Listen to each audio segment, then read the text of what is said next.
And while lately we've been talking a lot about drones and UAPs and mysteries in the sky in New Jersey, let's take a trip back in time to 1947. And no, we're not talking about Roswell 1947, but 1 month before, when a pilot named Kenneth Arnold took off from Washington on his way to an air show. And as he flew over Mount Rainier, Arnold says he saw 9 bright, shiny, saucer-like objects flying in formation across the sky, some weaving side to side like a kite. Well, guess what just happened in the Pacific Northwest? Some 80 years later, some pilots just saw something very similar. And this time, there is audio of their conversation with an air traffic control tower. Take a listen. We're seeing 3 or 4 targets. You know, they're all altitudes, up and down. It's pretty crazy. We're not seeing anything. Getting lots of different reports out there. Some at 30, some all the way up to 50,000. About 3 or 4 different lights. Does it look like they're around your altitude now? No, there's one way up high and one about my altitude. Moving in like a circle, like a corkscrew pattern. Just had another one show up about my 1 o'clock, about 1,000 feet high, zipping towards us and then back out towards the ocean. It's red in color, moving at extreme speeds. Roger. You are cleared to maneuver as necessary, left and right, to avoid the UFO out there. Avoid the UFO out there? That's coming from the air traffic controller. So what could it be? Well, joining us now is co-founder of America's first Safe Aerospace, Ryan Graves. 50,000 feet, Ryan. You were part of a squadron that saw some weird things out on the East Coast. How dangerous can things be? And like, what's your reaction to hearing, oh, just, you know, navigate around the UFO casually uttered by a traffic controller? Well, honestly, I'm actually happy that they are actually reporting it to the FAA. For a long time, pilots didn't even want to broadcast this out over the radio for fear of the stigma and ridicule that's associated with it. But, you know, I think we've learned over the past few years that this is a very consistent thing that's been happening to pilots. They are seeing things not just way up in the sky, potentially in space, but things that seem to be exhibiting very strange maneuvers and capabilities right in the atmosphere with the aircraft themselves. And whenever you have an unknown object like that, that's a safety risk for pilots.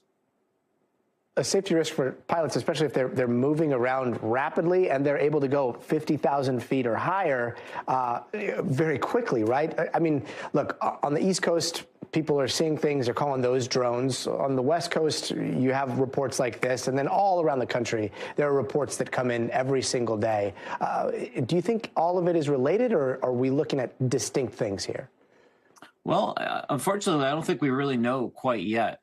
The cases that we've been seeing in New Jersey, although not any one single video seems to be extremely anomalous, when you step back from the whole and take a look at the historical context off the eastern seaboard, from Virginia Beach to the Langley Air Force Base to now up in New Jersey and even New York, we see a pretty startling trend of a repeatable pattern of unidentified objects that seemingly are exhibiting long flight times, long loiter capabilities, and are coming from unknown locations, potentially somewhere over or in the ocean.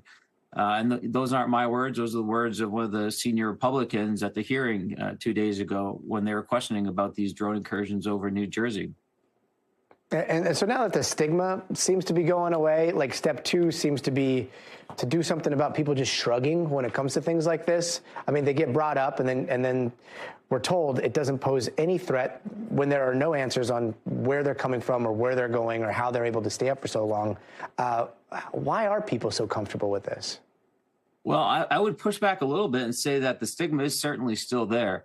I've been very disappointed to hear the language from the Biden administration, from the Pentagon, essentially telling people that they're not actually seeing what they're seeing. There's been 3,000 reports to the FBI on this issue. And the Biden administration seems to be gaslighting the American people into telling them that there's not really anything to be concerned of. Well, people are concerned, governors are concerned, mayors are concerned, families are concerned.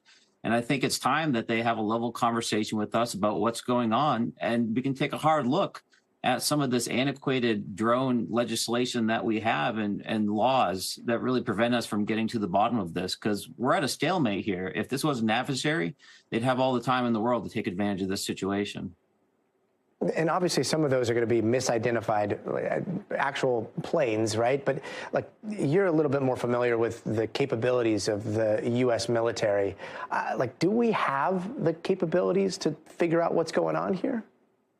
We certainly should. We have some of the most powerful radar systems on the East Coast for tracking ICBM missiles, enemy aircraft, as well as all the capabilities localized at bases themselves.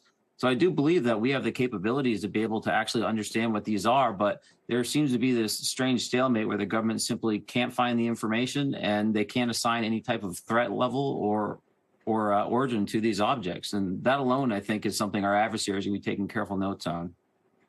Yeah, it's something all of us should be thinking about. Ryan Graves, thanks so much.